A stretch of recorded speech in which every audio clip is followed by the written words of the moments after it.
Thank you all for coming, and it's really a pleasure to be here with this world community. Can you hear me well? Okay. And there is moments in life where you have to choose. Sometimes in life, it's not happening a lot, but sometimes it's really clear the understanding or distinguishment between good and bad, right and wrong. And for me, as a first-hand witness, it was very simple on that day. I was one of the first responders to get to the communities of the south of Israel in the Gaza envelope, and to first-hand saw what Hamas and other organizations have done to Israelis on that day. When I say Israelis, it's not just Jews. It's Muslims, it's Christian communities, it's kids from the Nova that are mixed between so many different nationalities. And I saw firsthand the pure barbarism that was acted against us. Now, I have to say that whatever Hamas had done on that day, it was not a crime just against Israelis. It was a crime against Jews in general, and more than that, it was a crime against humankind. The sexual assault as a tool that Hamas had used against men and women on that day, it has really simple, the way you look to these kind of things. It's good or bad. It's right or wrong. And after witnessing it, I made a promise for myself.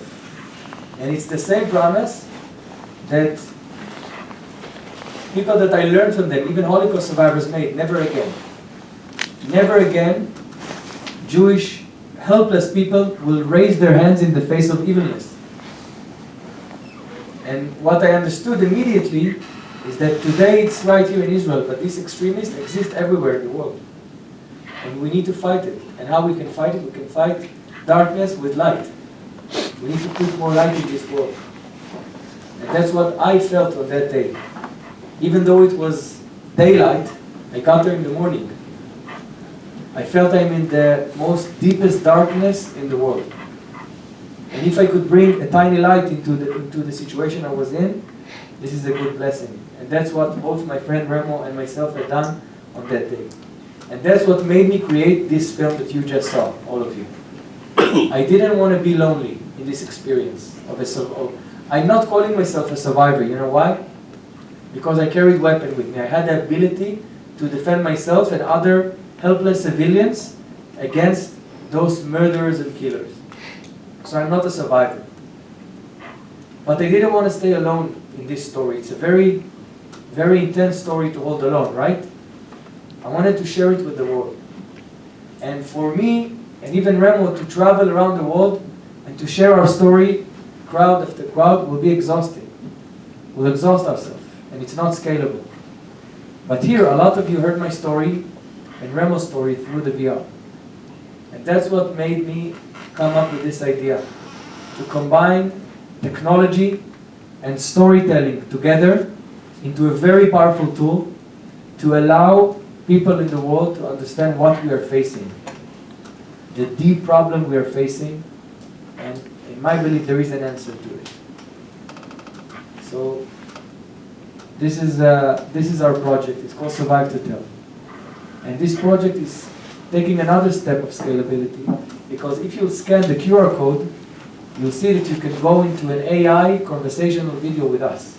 You can ask Remo close to 70 questions about his thoughts of peace in the Middle East, about how he felt on that day, how his family received it. Many, many questions that you have in mind after seeing Remo's movie. You can go online and just go into an AI conversation with him.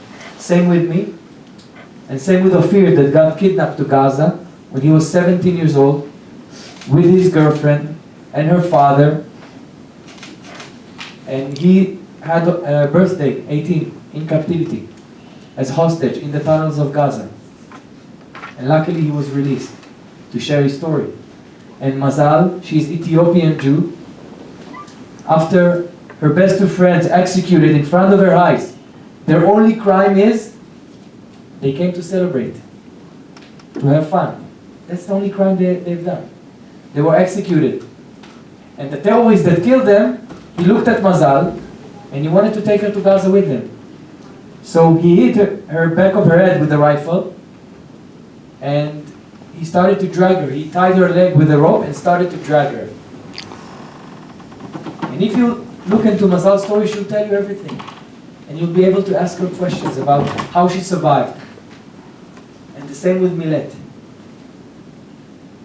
Again, thank you very much. I'll be happy to answer any questions after Remo will share his story.